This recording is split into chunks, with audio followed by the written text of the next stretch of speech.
Welcome to our channel where today we're diving into the simple steps to successfully log in to your Square business account. Welcome to our channel where today we're diving into the simple steps to successfully log into your Square business account.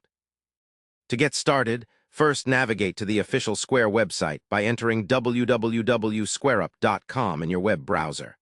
Once the homepage loads, locate the Sign In button typically situated in the top right corner of the screen and click on it.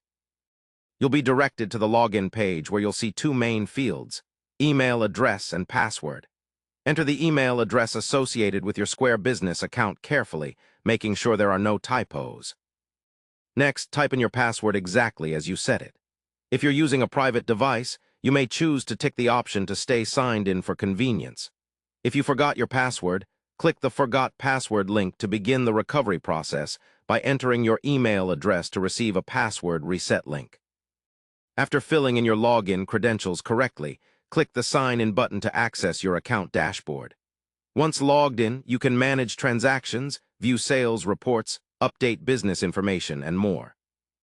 It's important to always log out after completing your session if you are on a shared or public computer to keep your information secure. To summarize, logging into your Square business account is simple. Go to the Square site, click Sign In, enter your email and password, and navigate your account with ease. Don't forget to keep your login details safe and use the password recovery feature if needed. Thank you for watching, and remember to like this video and subscribe to our channel for more helpful guides.